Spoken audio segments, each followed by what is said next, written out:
This is the Self-Taught or Not podcast with Dylan Israel and Eric Hanchett, where we teach you the do's and don'ts of software development from two software development professionals, one self-taught and one not. All right, so this is a special episode. It'll be our season 2 finale, so try to hold back those tears. And what we're going to talk about is what it's like being on the other side of the table. I was on LinkedIn earlier and I saw this meme with where the interviewer asks, "Where do you see yourself in 5 years?" And the interviewee responds back, "In your chair, but asking better questions." And I thought, I'm going to use that one day and make sure that they actually think it's funny, so I get the job.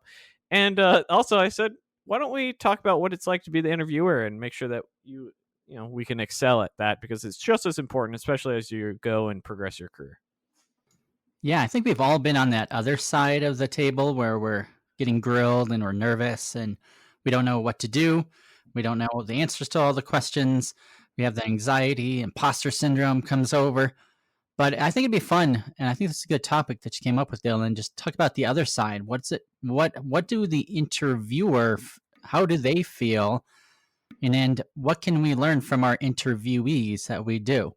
And also, just talk about our own experiences of how we deal with interviewing people and how we handle that. I've had the pleasure and responsibility of interviewing quite a few people over my career, a lot recently in my current job, but also before then, kind of a few other places. It's weird. In some companies I've been in, they've only allowed like management or very specific few people to do interviews. And then I've been at other companies that pretty much say, "Oh, you're gonna be on a team with this person. Maybe you should interview them."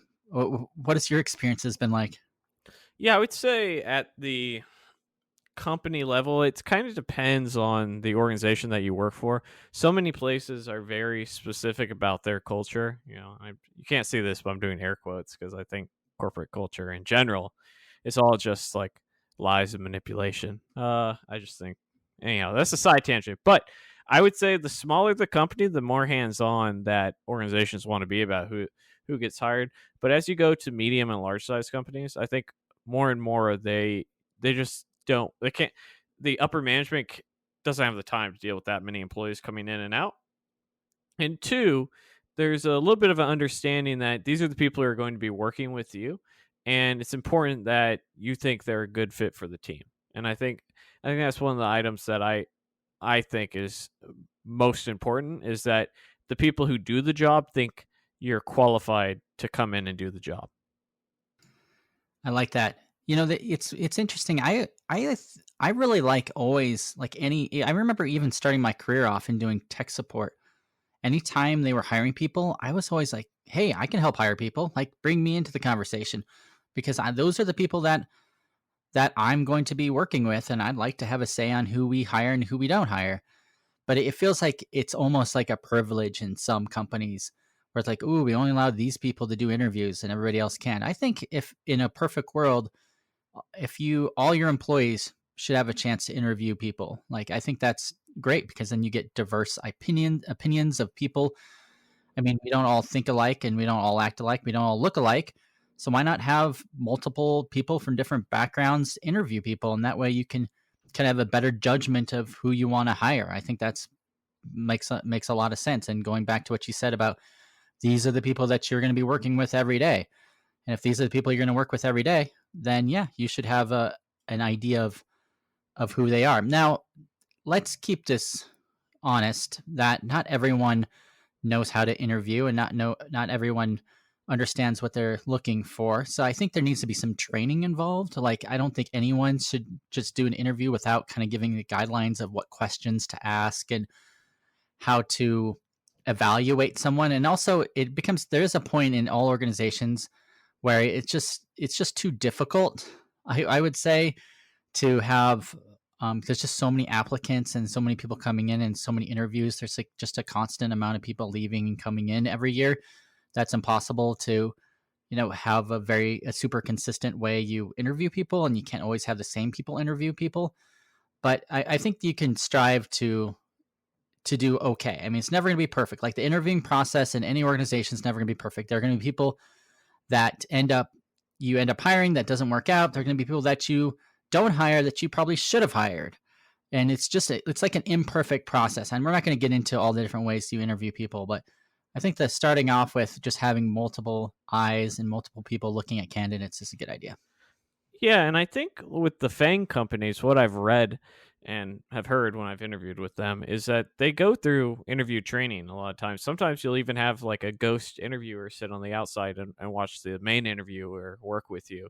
And the idea there being is that it is a skill, right? Being able to talk with people and be able to see where their knowledge is or isn't is a skill that you need to have. And you need to do it in a way that's actually nice, right? And is I've had interviews with people who have just like made me feel like a dumpster fire, and I've had interviews that I've done similar in, but they maybe got me unstuck on something and they did very well. And oftentimes when I have these interviews, that even if I do poorly in them, I'll respond back to the recruiter and say, hey, I think I did mediocre in the interview, but the interview process was good, to let them know that they're on the right path.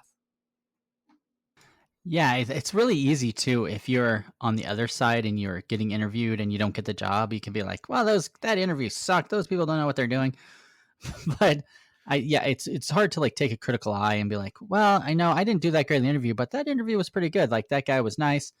And I wish there was ways, and maybe this is the way Google and Facebook does it, where they have shadow interviews where people watch you do the interview. Maybe that's the way you evaluate if you're a good interviewer, that if other people can grade you, because you don't want to be graded by the person that's actually doing, like, receiving the interview, because it's going to be certainly biased if they get the job or not. I think it takes a really big person to be like, hey, I didn't get that job, but that was a great interview. I mean, most people will be like, they're going to try to blame someone else if they don't get the job. I think it's just human nature.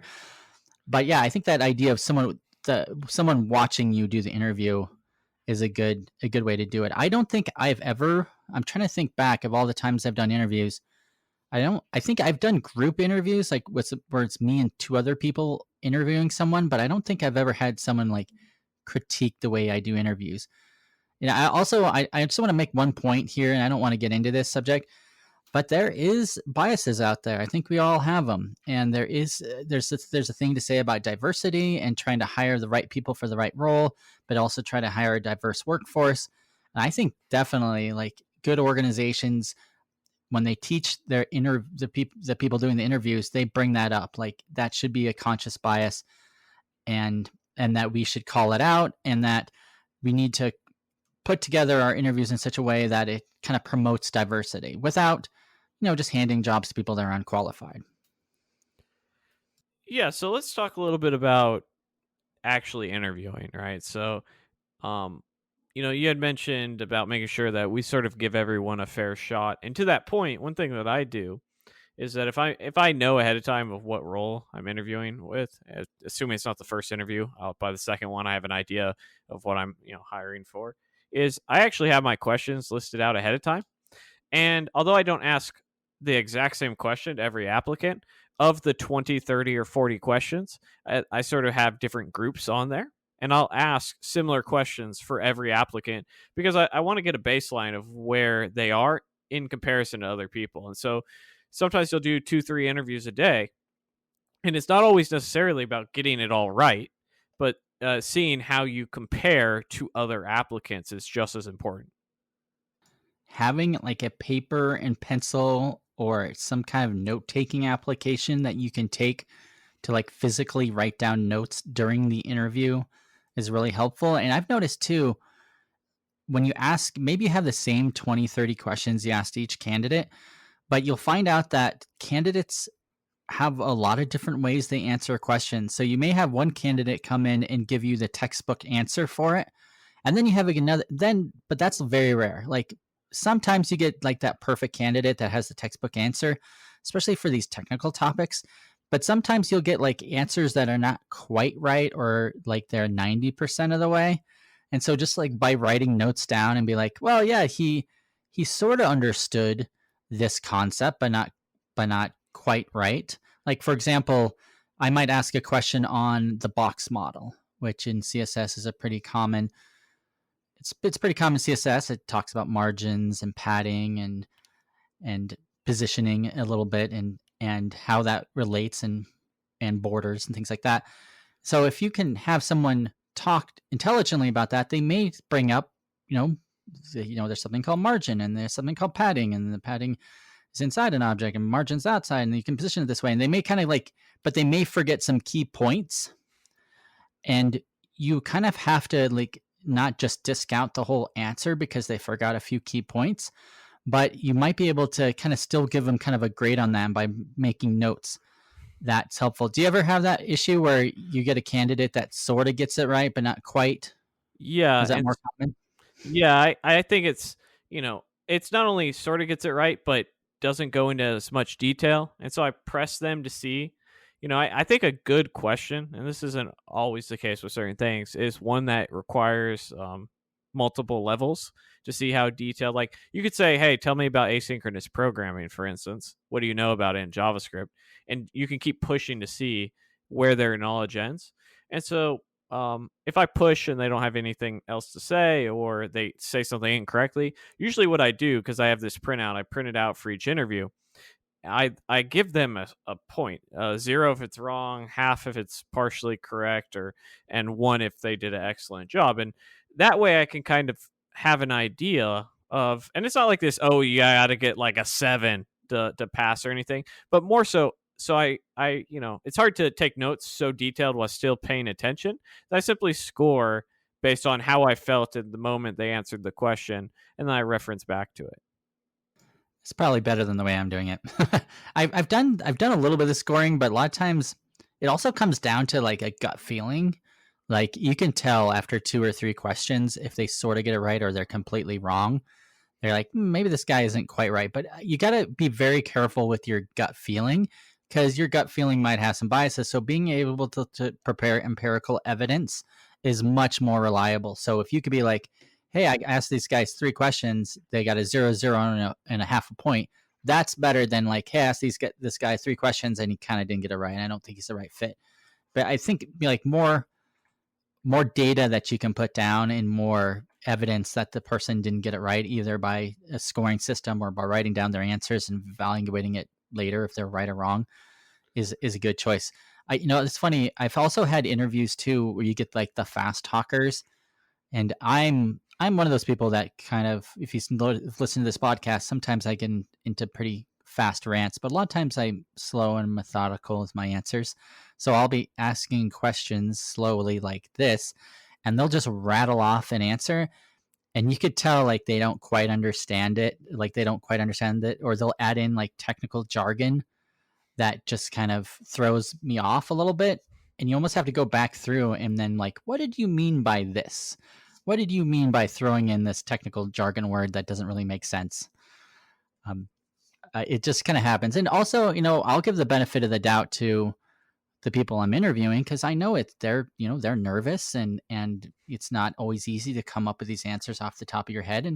And frankly, some people think that these type of interviews, just asking people technical questions, is a bad interview because they're like, why can't I just Google it all?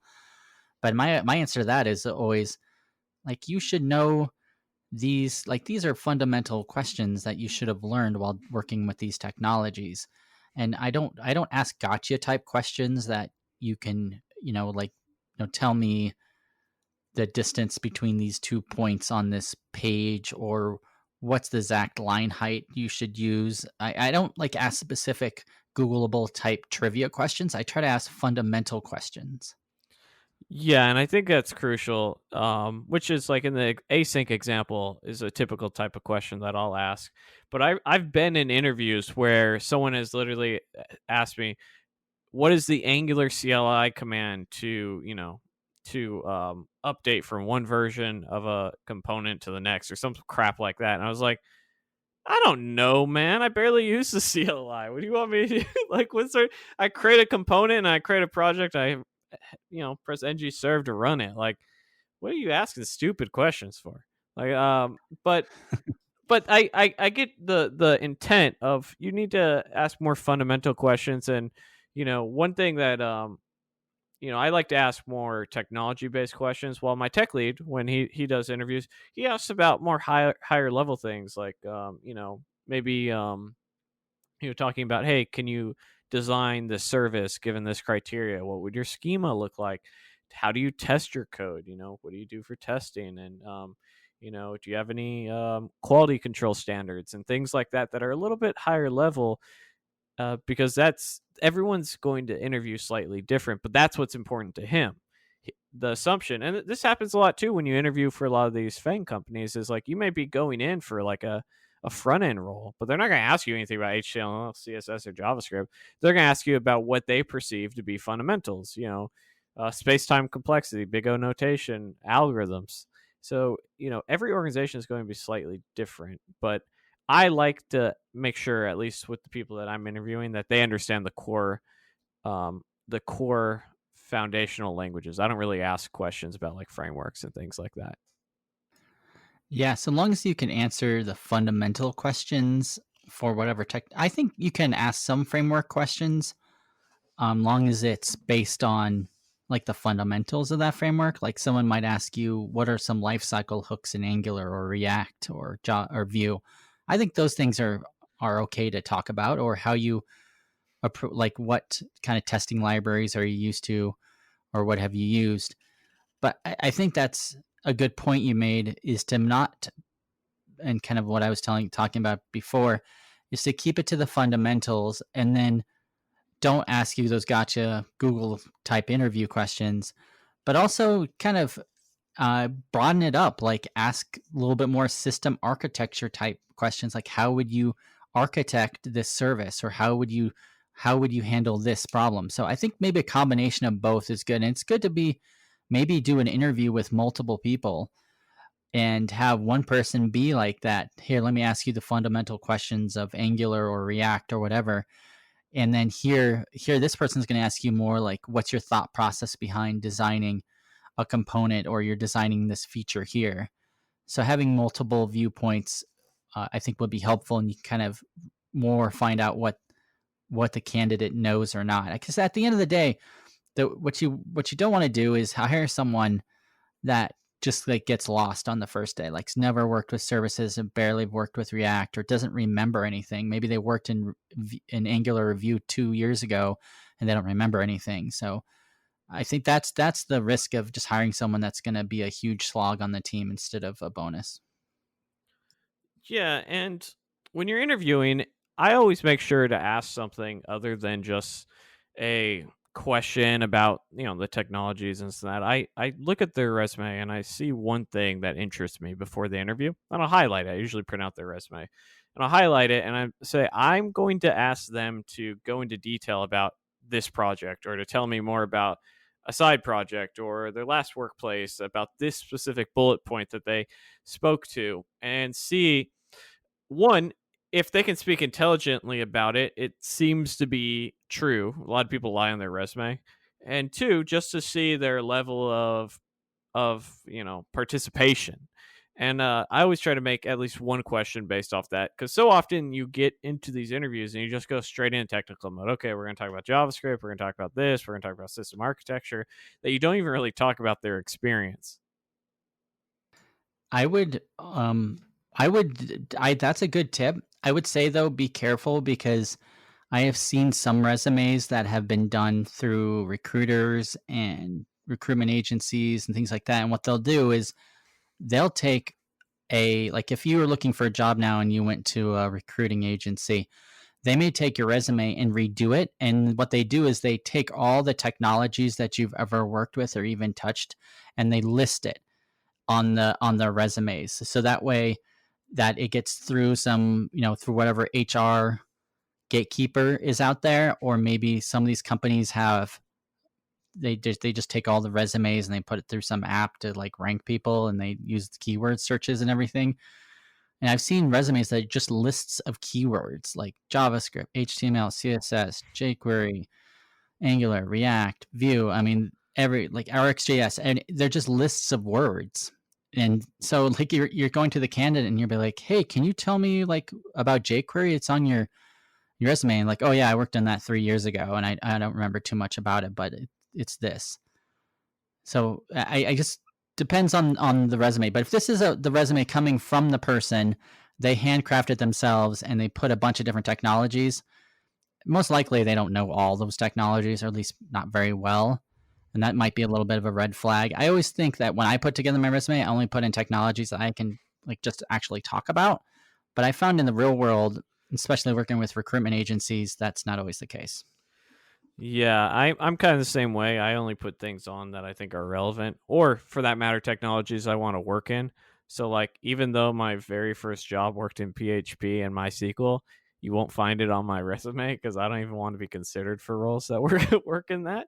But yeah, it's sort of a strange game working with recruiters at times because you do get caught in the like playing the game a little bit, and in the case where I've asked that, because that situation has happened where you ask about something and they say, "Oh, hey, I had minimal participation, this or that," and then I would, usually how I follow up is like, "Well, tell me about something similar where you had participation in this or a technology that you do feel confident about." Yeah, that's good. I would say, I know a lot of the. I'm just gonna move on to another topic, kind of related to that with resumes. I know a lot of resume advice out there says to make sure that you 100% proofread your resume, make sure you get rid of every single typo, that you keep it to one page. A lot of them recommend maybe even to put your picture on it. But what I've seen in the real world is that um, most people, a lot of companies, not most, but a lot of companies I've worked with just look at the experience, and they don't necessarily care if it's 2 or 3 pages long. They don't care if you have your picture on it or not. And I've never looked through a resume and found a typo and been like, "Yep, get this off the pile." Then again, I haven't been at companies that have get thousands and thousands of resumes, so maybe that's the normal for those companies that like you put in your resume and there's 10 other, there's 100 other people applying for that job. But for me, it's more about like what have they done in the past, what's their experience, who they are, than it is nitpicking every little thing on there about having a typo and then excluding them. I don't know. What do you think? I think those types of issues are usually things that HR cares about more than devs. I think devs are a little bit less neurotic about those sorts of things, but that's not our world, right?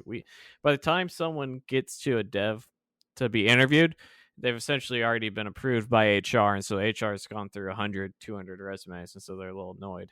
But yeah, I don't go and nitpick through the resume.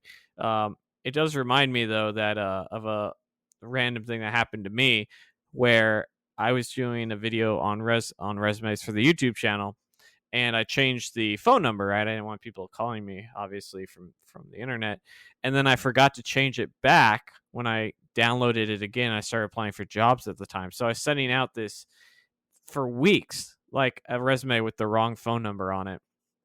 So you definitely want Oops. to be a little, yeah, you want to be a little safe with that and double check it. But yeah, generally speaking, you should be proofreading your resume. And I know for the most part, minus that occasion, I usually will ask a girlfriend or a friend or something, take a look and see and go from there because it's a stupid reason to get kicked out and it's avoidable with a little bit of effort and energy.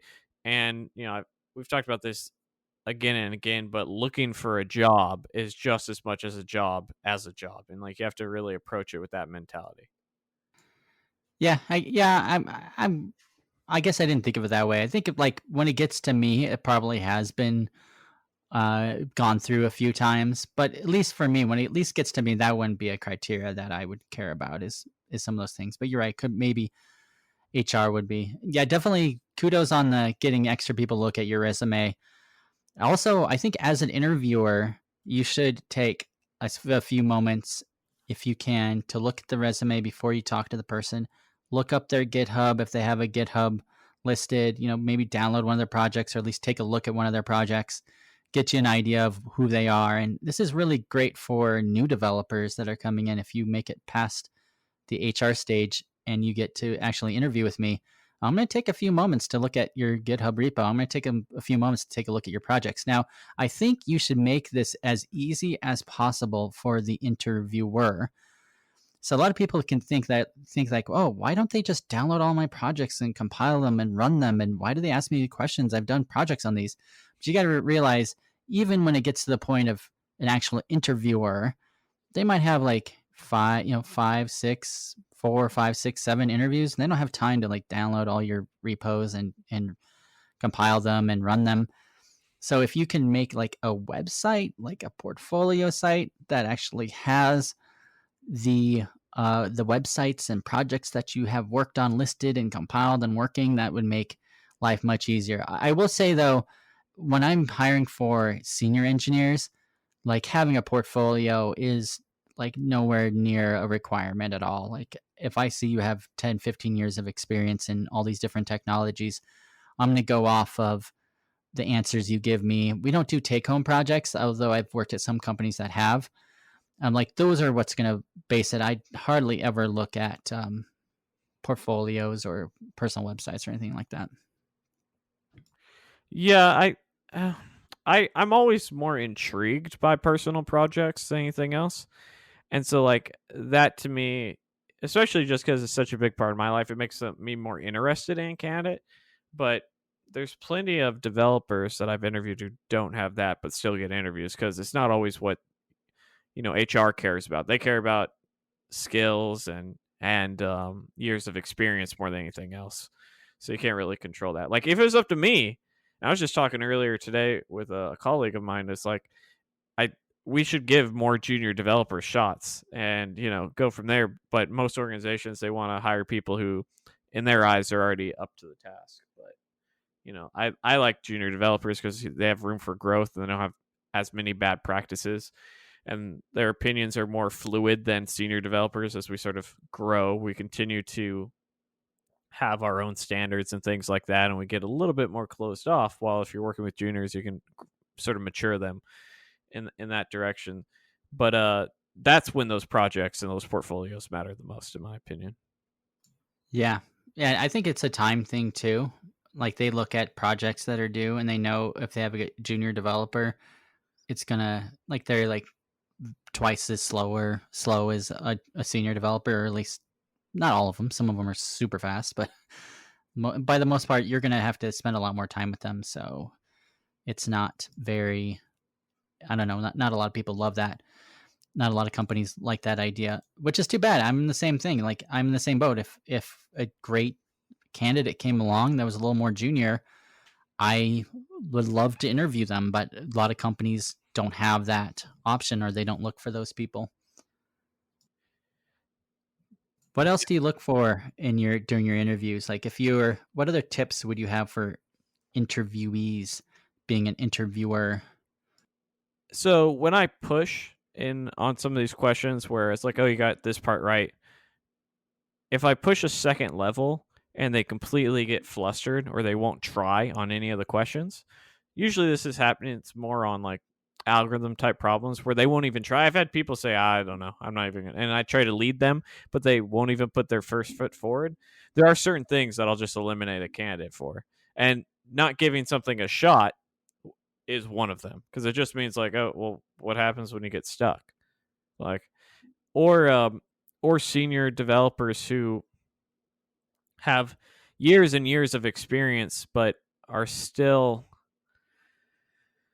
how do I put this? They're still not quite there mentally in the sense of, I think a lot of us suffer from imposter syndrome, but at 10 years experience, like I want you, I want you to be confident enough that it doesn't show in the interview. Like that concerns me a bit because being a developer is very stressful and like I need my teammates to be able to handle stress because if you can't, it's going to reflect poorly on the team. It's just going to make my workload worse.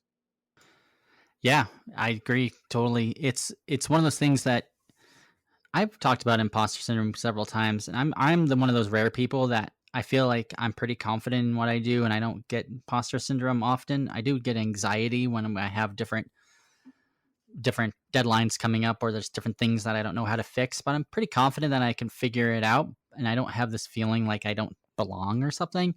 So it's hard for me to really relate, but it's if that comes out really, like if you're really vulnerable during an interview, it's not the time in an interview to be vulnerable. And in life, I think in life in general, we like to see confident people. Like confidence is important. And being not confident makes you look doesn't have a very good look for you. And there's times where you should not be confident. There's times that you should be definitely very humble, that you should be very vulnerable, that you should tell everyone, like if you're making a connection, like you're dating. Like if you're dating someone, yeah, you tell them, your vulnerabilities. It's a way to connect. But in an interview, that's not where you're supposed to do this. And I've definitely had times where people have kind of I've felt like they've lacked a little bit of that confidence, and that has hurt their prospects. But it's also to the point you don't want to get too cocky, because with confidence, if you get too confident, it makes you look cocky, and then that's just like the total opposite, and that really, really can turn off some interviewers if they find out that you act like you're the bee's knees, and you just try to act like you know everything. Like that's too much. But having some confidence is very important. I would also say attitude, just to go off of Dylan's point here.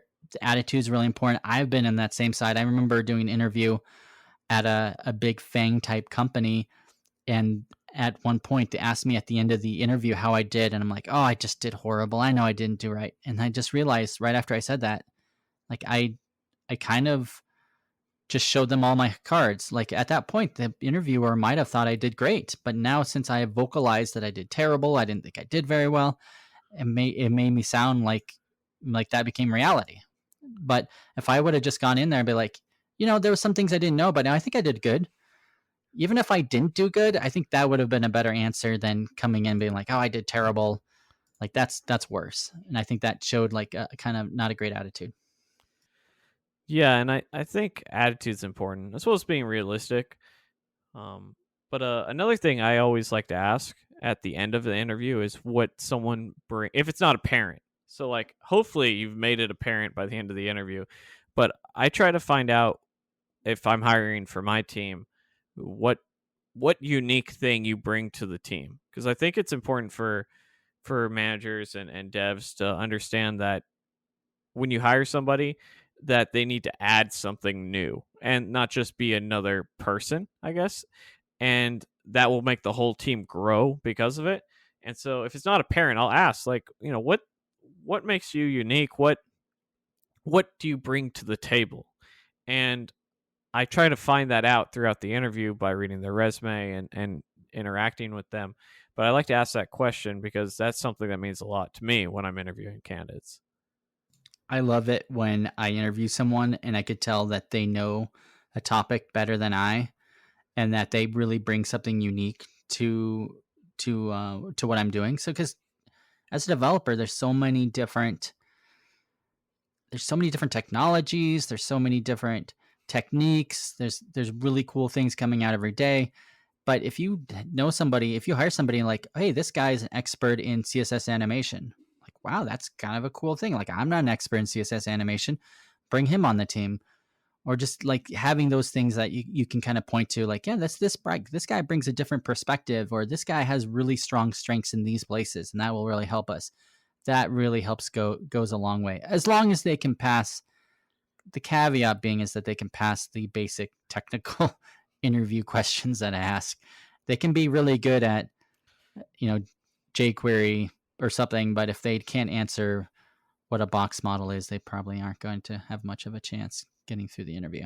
Yeah, yeah. You don't want their strength to be, well, what I'll bring to the table is all your other developers will feel much better about their skill set because I'm so terrible. So there's a very practical aspect of like you have to have the skills to pay the bills. I think that's what the kids are saying. It's funny too, because the recommendation advice you hear out there is like, you want to be on the team where you're the dumbest person, so that way you can grow the most out of everyone in your team. But if you flip that around, no one wants to hire the dumbest person on their team. You want to hire someone at the same skill levels as everyone else on the team, or if they're newer, just a little bit underneath the skill points or skills. Once again, going back to getting a junior dev, being able to mold them is important, but it's definitely not what all companies are looking for. Yeah, so that's pretty much all my interview esque stuff. Oh, I guess one last thing is that after I interview, I type something up about the strengths and weaknesses. I don't just leave it in the back of my head. and I send it to the recruiter. I don't know if they ever get the feedback, but I always try to do that because I never get any. I've done hundreds of interviews. I think the only feedback I've gotten is one time, and it wasn't very good. I like the feedback. I definitely, when I'm done with interviewing someone, I usually have a meeting with my manager, and then a lot of times the recruiter maybe wants feedback information too, and we'll provide it to them. I will say this is a sticky wicket, like feedback on interviews. I think the problem is that at least in the United States, there is a big deal with giving people feedback on interviews because if you're not careful, it could sound like you're not hiring someone because of something about them, like their age or what they look like or things like that. So most companies prefer not to give any feedback to candidates because it could lead to lawsuits or it could lead to people thinking they were discriminated against, which may not be true. So at least if a good recruiter or a good company, if you don't get the job, they may give you some general feedback. I think some general feedback like, hey, you just need to, you don't have enough experience. I think that's an okay feedback. It's going to feel kind of crappy for the person who gets it, that they'll be like, well, what the hell does that mean? But I think, fortunately, there's nothing companies can do nowadays without, really opening themselves up to lawsuits. Yeah, it's just the shit of living in America a little bit at times. But what are you gonna do? I can only do what I can do. So what they choose to do with the information, gotta leave it to the business people to decide. I'll say one other thing too, just kind of wrap up my thoughts on interviews is, if you're listening to this and you're going to interview, make sure that you show up on time. There are some little things that you can do. Show up on time. I think once you're late by more than a minute or two, it looks really poorly upon you. That really bothers me, especially, if you have 3 or 4 people waiting for a candidate and they're very late. It's really annoying. Now in the time of COVID, it's even easier to get on your interviews because you're not worrying about traffic or driving somewhere. Most people are just doing all this stuff online. So if you can't get to your computer by a certain time, it's really looks poorly on you. I would also say that um, being open, having a good attitude, not don't get too emotional during your interviews. I'd say be confident. We already touched on that point. Have a good attitude, and just do like a few minutes of research. Like if you're going for a web development position, do a few minutes research. Take Dylan's 100 interview question challenge Udemy course. There you go. Make sure you can answer those. Obviously, you may not get those questions, but it's probably not a bad idea to do those. Just to learn some fundamentals so you can answer the questions. There's so many times where I interview someone and I really, really want them to pass, and then they can't make it to the next level because they just didn't understand the fundamentals, which is too bad. And it doesn't happen always. Sometimes just we have a better candidate and that's why they didn't get the position, but sometimes it's because they didn't know the fundamentals. And also, I would say another quick tip would be have a list of questions you want to ask at the end of your interview. So come up with some questions that you can ask me and be frank and honest with the questions that you have.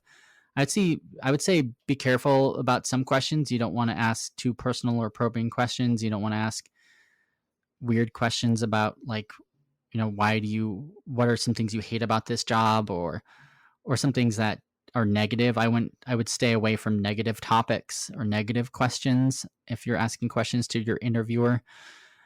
And then also realize that, it's not my fault if you don't get the job. So don't come contact me on social media afterwards. Don't try to follow up with me or add me on LinkedIn. I'm sorry that, these things happen. You can't always get it. Just those are the things off the top of my head I can think of, and realize it's gonna be a numbers game for a lot of people. You might have to apply for 10, 15 places before you get a yes. And sometimes if you're a junior developer, it could be hundreds of places. Just keep that in mind. Do you want to talk about next season? Yeah, I'm still in the works. We're wrapping up. I guess once this goes out, it's wrapped up at that point. It sounds like we're gonna take a little bit of a break to be decided how long that is, and then get back to it. Season 3. I Yeah, yeah. So what do you think? What are you going to be doing during your break? Maybe you can. so I'm gonna be moving. Some of you guys have heard that I've talked about going to Salt Lake in the past. That's probably going to be happening. I'm listing my house for sale in the next couple of weeks. So just moving, getting situated, wrapping up some courses. I did a lot of stuff for Scrimba and LinkedIn Learning, and I think I'm gonna take some time just to chill. So it'll be nice. Maybe turn my six pack into a 12 pack, get sort of in shape a little bit. But yeah, just I mean, just enjoy a little bit of time off, I think. Yeah, I think definitely a little bit of time off is good.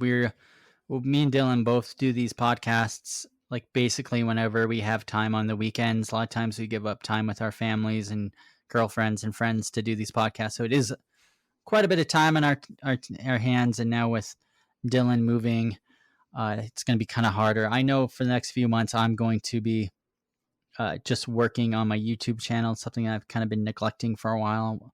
Kind of lost the passion a little bit on that, for a while on that, I should say. So I'm going to just be focusing on YouTube, and maybe I have a course, a new Vue.js course kind of brewing in my head that I may want to release. I also have my Vue 360 course that I'm going to start looking into and releasing that probably in the fall. I want to re-record some videos for that. But so I think what we're saying is that we'll probably take a couple months off. I'm not sure how long, but if you want to keep following our journeys, I think you can both check out our YouTube channels. I know Dylan's probably still, even though he's super busy, you're going to still be posting weekly on your YouTube, or Yeah, definitely, always. yeah. So I think even he's going to be doing his Q&As, giving updates on his life, things like that. So what's your YouTube channel at? YouTube.com/codingtutorials360. Cool. Yeah, and I'll be at eric.video or Program with Eric. You can look at, just search in YouTube for Program with Eric. You can find my YouTube channel, and I'll probably still be doing videos on Vue.js and stuff like that. So it's been definitely fun. We're hoping next season, just kind of, me and Dylan haven't talked about it that much, but we might want to mix up it more often. We're probably going to try to do some more interviews. We're definitely looking to grow the podcast too. I think that's one thing that we really want to do, is that we want to try to get more sponsors. We want to basically have this podcast paid for, either by our viewers using Patreon or something like that, or just sponsors, because we found like the editing and the time it takes, we kind of need to be paid back a little bit. Obviously, it's always going to be free. So if you're listening right now and you made it all the way to the end of this podcast, awesome. Don't worry, you're never going to have to pay for it. But we're definitely looking at ways to just kind of make it a little bit more worth our time to get things paid for. So if you guys have any suggestions on that and you're still listening, I'd say tweet me at ErikCH on Twitter, and just let me know if you have any suggestions or ideas, and just mention that you listened to episode 24 on season 2 of the podcast. And would love to hear like ways we can kind of crowdsource this, bring more. I'd love to bring like a listener on, like maybe every few weeks, like maybe next season we could do like a listener special and just interview listeners, see what they're struggling with, seeing what problems that they're having, and maybe we can even help them.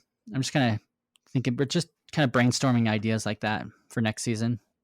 Yeah, I think it'll be fun. I think we'll experiment a little, try some other things, and jump around. I like to, part of the cool things about having side projects like podcasts, anything else, is that they're yours. So do what you want with them, and if you want to try something new, and see if you enjoy doing it. Yep, I think so. So signing off for the last time of season 2. Thanks everybody for listening. I really appreciate it. I hope to see you in a few months. I'm not going to say exactly when. It's going to be indefinite amount of period of time, but we will be back. Yeah, hopefully. and no one suggests we're not getting OnlyFans. I know that's how all the kids are making their money nowadays. That ain't happening. All right. Oh, the OnlyFans? Yeah. We'll leave it No, on not going that. to do that. See you guys season 3. Later. Hey guys, thanks for watching. If you want to find more about what I'm up to, go to dylanisrael.com. And if you want to know what I'm up to, you can check out my website at eric.video. If you haven't already, please leave us a 5-star review on iTunes. It really helps us out. And if you do, you might even be featured on our next episode. Don't forget to check out the website at selftaughtornot.com. From there, you can sign up for a mailing list where we give away free courses and a bunch of cool stuff. And we'll also let you know when the next episode comes out. And finally, if you didn't know, we have a Facebook group. It's called Code, Tech, and Caffeine. We have over 10,000 members, and you can find the link at selftaughtornot.com. So come join us. We have tons of developers willing to help you guys, mentor you guys. Check it out. Just make sure you go to selftaughtornot.com and check out the Code, Tech, and Caffeine link. Thanks, and take care.